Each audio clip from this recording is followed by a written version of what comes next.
I wasn't seeking any knowledge. But you know what? Knowledge kept coming and finding me. One of the most amazing places that I was getting dawah from was from Somalian taxi drivers. In London, the majority of taxi drivers in North London are Somalis. And may Allah be pleased with them, because they are the secret army of Islam. Right now, as I'm speaking to you, somewhere in the world, a non-Muslim man or woman is getting into a taxi cab, and the Somalian taxi driver is sharing a hadith of the Prophet sallallahu alaihi wasallam, and that person is being filled with curiosity at least, and possibly even love for Islam. So I would get into these taxi cabs and I would say salam alaikum because I'd been to Palestine, and the driver would always be interested. You speak a bit of Arabic. Oh, you know a bit of Islam. And then they would say, as the Prophet said to his wife Aisha, da da da da da.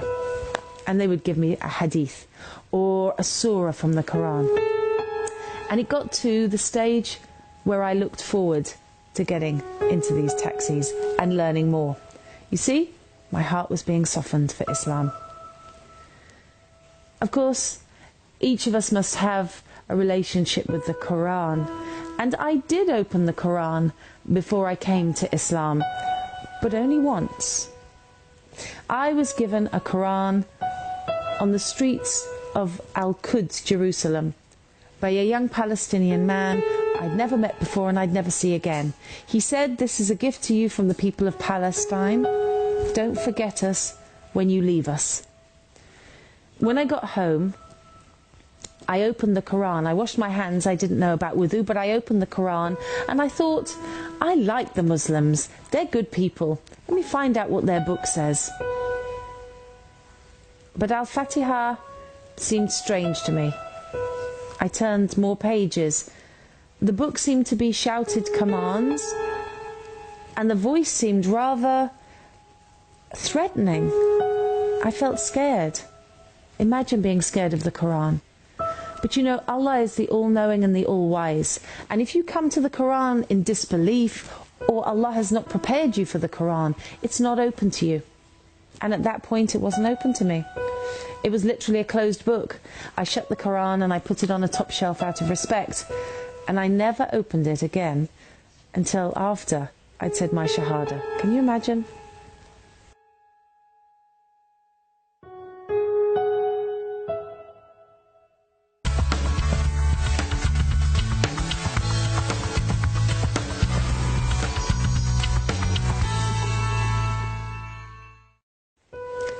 In 2008, I got an email that would change my course of my life again. It said two things. Would you like to come to Gaza by boat? And call this number if you'd like to come to Gaza by boat.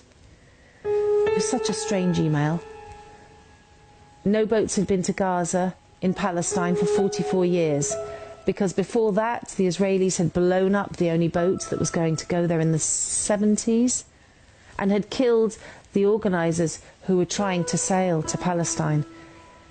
But in 2008, a group of women from America started the Free Gaza movement, and they invited people around the world to break the siege of Gaza. A cruel, illegal siege, inhumane.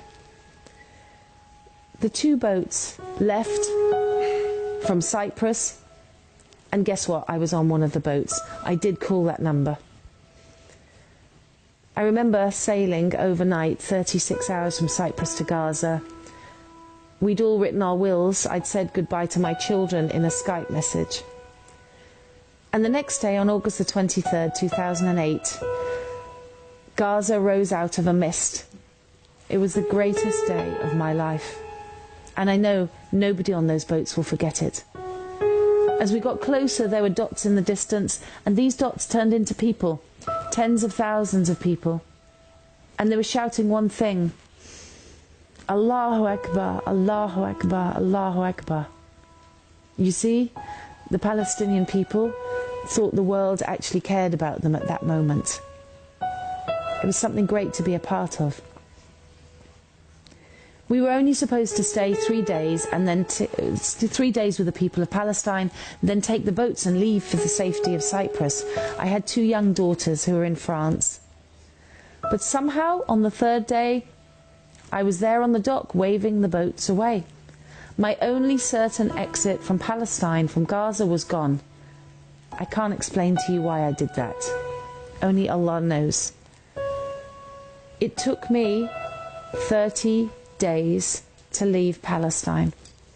The Israelis wouldn't let me leave Eretz crossing, and the Mubarak regime guards would not let me leave through Egypt. I was trapped. I was trapped in Ramadan, in Gaza, with Muslims under oppression. And what a lesson that would be. Subhanallah.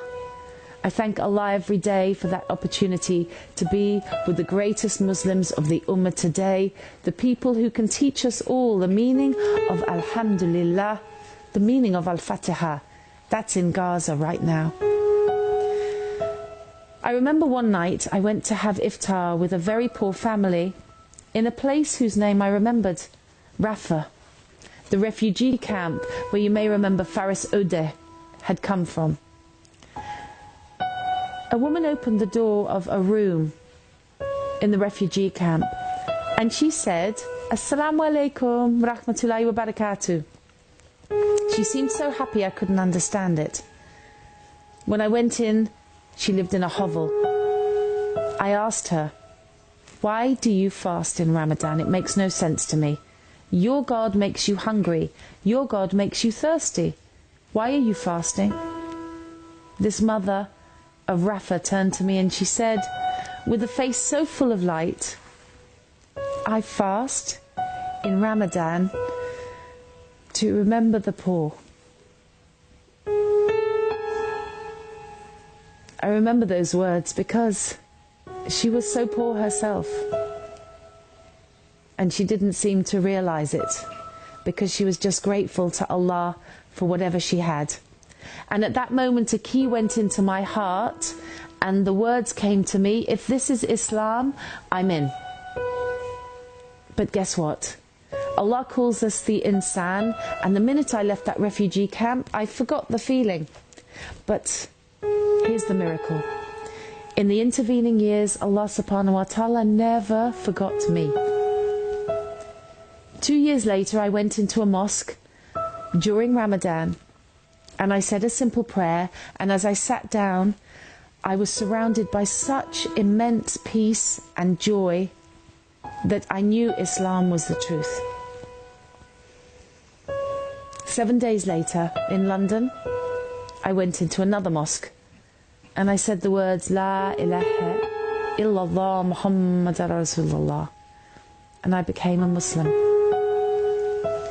And now, this is my second Ramadan, and my daughters are fasting with me, and our life is one of completeness and gratitude. Gratitude to Allah for guiding us to this beautiful faith, and gratitude to all of you for being my sisters and my brothers. So I make dua that, like me, you will today recognize that Alhamdulillah is the strongest word we can be saying. Because you and I, we have freedom. You and I, we have children who are well. You and I, we have Islam. So please, remember to thank Allah every minute of the day for the blessings He's given you. Assalamu alaikum wa rahmatullahi wa barakatuh.